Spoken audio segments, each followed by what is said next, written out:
Hey guys, how's it going? Go See Rich here today, and today we're going to talk about the fact that your car isn't going into sleep mode. So let's say I have the door closed right now. See how it automatically goes out?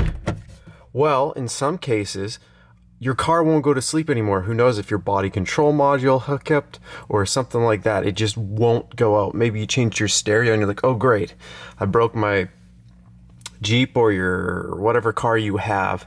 Now let's go over some quick things.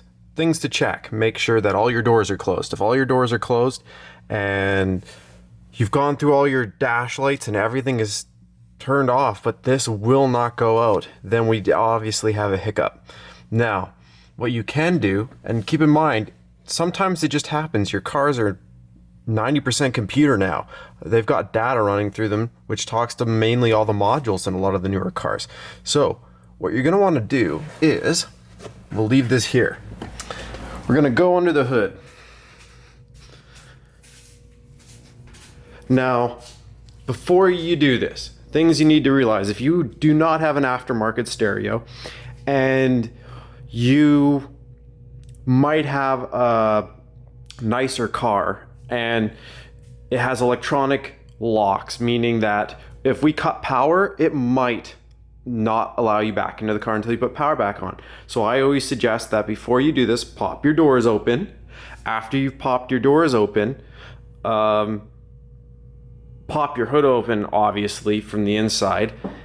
And once we get to that point, you're going to look under the hood.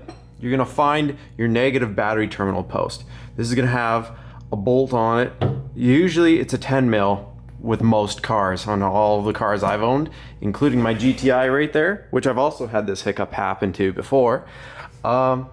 It's that bolt right there. So it's just a 10 mil. It's either going to be loosened here or on the side. After you loosen them, whatever you do, use a smaller ratchet. Don't, of course, this is just safety reasons, don't touch both posts. If you do, that's when crap happens. Just literally look at your negative terminal, keep all your hands, your ratchets and everything away from the positive terminal, loosen it off, wiggle, or you're just gonna loosen the bolt and then you'll be able to wiggle and pull it off. Once you wiggle and pull off your terminal, you're gonna leave it. You're gonna wait probably about 5 minutes. After 5 minutes, you're literally just gonna put it back on, wiggle it on, and then tighten that bolt. After you've done so, if you live in a place where there's a lot of corrosion and stuff like that, you might want to put some terminal protector on there. So like Vaseline, or actually buying a battery terminal compound that will keep it from corroding. If you're noticing that you're getting corrosion on your terminals, good thing to do is put that cleaner on there. And if you're wondering about how to get it off of there, throw some hot warm water with baking soda in it.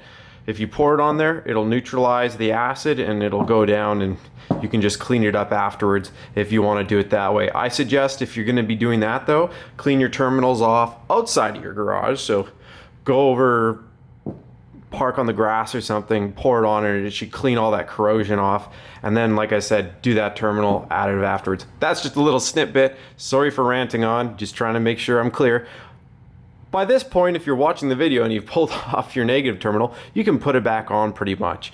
Like I said, it doesn't take long, 1 to 5 minutes. You're just waiting for all the power of the vehicle to be drawn out. After you do that and you put it back on, if you have an alarm, be wary. It might go off for a second, just because sometimes they do that. I don't, it just depends on the alarm brain that you have. Another thing is if you have a stereo, sometimes you need a code for a factory stereo to unlock your factory stereo again. That was mainly with a lot of old Hondas and stuff. Just a warning there.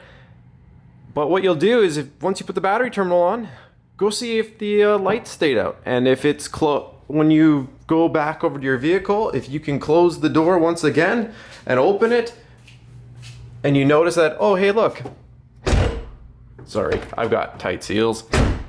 Boom. See how it goes out now? That's all you're looking for it to do. So it's a very common problem. It just happens. Sometimes it won't happen for like 7 years, and then it'll do it once. And it's just a hiccup with the body control module or another module in the vehicle. Happens. It's like your computer needing to be manually restarted. Anyways, I hope this helped you out if it caught you in a break and it saves you from having to go to a mechanic. Thanks again. Press like if it helped you out. Subscribe for more.